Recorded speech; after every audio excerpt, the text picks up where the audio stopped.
use an example of what that black smoke or what the emotional residue looks like in life? Because it's not in the book. Yeah, absolutely. I'll give a personal example. Okay. Then I'll give a scriptural example, and then that should help identify both. Both of these aren't in the book.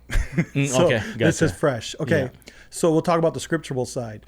So what happened when I was studying the emotional residue? I'm like, what is this, right? Like, what's the meat of this? What is, and so and even why I call it. It's like when I'm cooking, or let's just use my wife. I don't cook at home. I don't even know why I said that. My wife is cooking at home. She usually gives me a period of time to wash the dishes, and if I don't, I get it. You know what I mean? Like, so during that period when I succeed, like she'll have a cooking pan that's done. I'll clean the pan, all good, set it up on the counter so it can dry. And then she comes back and she was like, "You didn't do a good job." I'm like, "What you mean I did a good job? I did a really good job. Like, look, let's go look at it." She goes, "Touch it, feel it." And then what I notice is like, there's always this oil residue I can't get rid of, right? And so it's like in life, man, you know, looking back to the depths of Adam and Eve, the emotional residue kicked off with sin. I'm just going to say it right there. Sure. That's why this thing is so deep, because it is about our salvation. It is about our sinful nature. It is about all this is connected to even how you operate as a leader, how you operate as a parent, how you operate as a business owner. It doesn't matter. If you're leading something, you got to get rid of that residue on the pan. Yeah. And so we go look at Adam and Eve, man, from the beginning. You know, the first thing that happened, man, is when they disobeyed, they sinned. What did they do? They ran in shame and hid, right? God was walking around. He was like, "Where you at? Where you at, Adam?" You know, like, and they were hiding, you know? And so shame is part of our sinful nature, and shame is a vulnerability.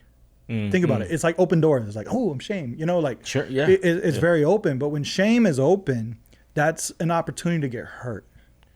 You know, you're an open door. It's like, as soon as shame happens, you can get hurt. And so what happened is, during that shame, what happens to cover that hurt? Here's where this is where smoke happens. I'm going to cover that hurt. I'm so open and ashamed right now. I'm ashamed. I'm shamed, right? I'm naked and ashamed. I need to cover that. What do? We accuse. What did you do? "Oh, I didn't do nothing. That was her." That was the very first accusation. Accusing somebody is shooting an arrow. And then once you shoot that arrow of accusation, it's called, let's use a different name. It's when shame goes to blame. So you blame somebody. Boom, blame. And what happens is you just created your first flashpoint residue. And what happens right there, that's when you blame somebody or accuse somebody, that's the root of the enemy, man. And what happens is somebody can get offended. Somebody can get hurt. Somebody can catch an offense. And as soon as you do that, you're starting to birth what's called what? Unforgiveness. Unforgiveness is the underline of emotional residue. Unforgiveness is the weed in the grass. Unforgiveness is the smoke that covers us. And no matter what you think you're doing as a leader or a pastor, if you're riding around with some unforgiveness, it doesn't matter like what light you think you're running. That lightness is actually darkness. So the cure to clear the fog is you have to walk in forgiveness when it comes to emotional residue. And that was scary. Like really looking. So as a leader, man, when I come into my personal life now, man, I'm looking at like, okay, like, wow, do I have resentment? Do I have, even with my wife, with an employee, with like, am I carrying something? Because if I'm carrying that, I could be operating totally in a different lane. Yeah. And don't even know it. So if I'm operating in unforgiveness, all things new is a lie. And I didn't even, so that's very important for me now to really be honest with me. And this is deep. That's good. For a business owner, it's like, man, unforgiveness matter? Heck yeah, it matters. Yeah. Heck yeah, it matters. It matters so much because you'll go be down the lane and don't even, like, God doesn't honor unforgiveness. He forgives it, you know? And so I was like, okay, now this is where I was like having fun. I don't know, fun's the right word, but like, okay, I want to unpack this now. Yeah. Like, okay, so let me look at people that failed in the Bible, like leaders, right? So I'll go and I'm researching David. I'm like, okay, where's these flashpoints? Like in people. And I go look up like Peter when he failed with Jesus. And so I'm like trying to like look between the lines now. Is like, is there flashpoints happening in the Bible, and and we just missed them, like, to understand like where this bitterness and unforgiveness roots from before a mistake. And I started like, God started showing me. And so like looking at David, for example, when he fell, with Bathsheba. So where we start the story, obviously, is in Samuel, where, when kings go to war, he stayed behind. They call it idleness, right? And so I even went deeper. I went the story before. Okay. In the story before, there was a king, Hanun, that his father, king, died. So David, as respect, sent some soldiers over to his land to show respect to the father.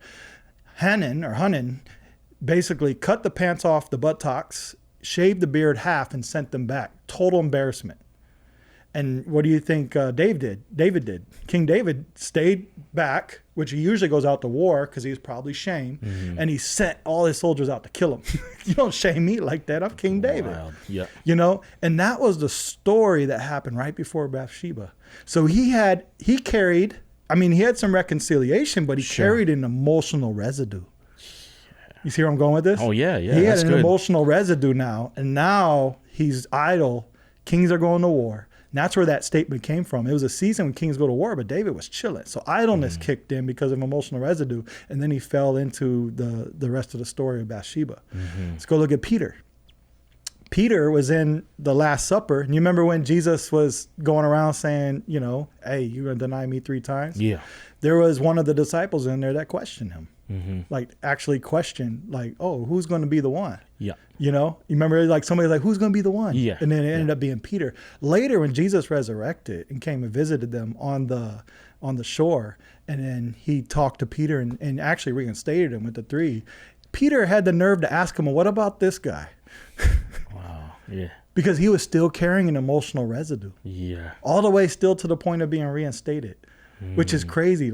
Like just understanding, like, us as people, it's normal. We since Adam and Eve, it's in us, man. We're vulnerable. We can get hurt, and when the arrows are shot at us, yes, we're going to get hurt. But understanding that Jesus came here to die on the cross, and he conquered death in order to save us. Like, what is he saving us from? He's saving us from the sin and that unforgiveness, man. And so just understanding that at that deep level was very vital to understand when we're rising up as leaders, business owners, pastors, parents.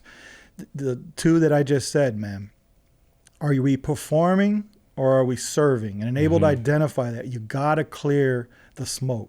You got to clear the residue, the emotional residue. You got to clear, are you misaligning your efforts? You got to look at these 3 pillars and make sure we're leading with a clear glass, so we can see where we're going, man, and know that it's in God's lane. Know that we're following the assignment and not affirmation. There's the quote from Lecrae that he says, if we live for people's acceptance, we'll die by their rejection. And so, we're set up for failure when we're throwing expectations out there. Yeah. And looking for affirmations and certain things.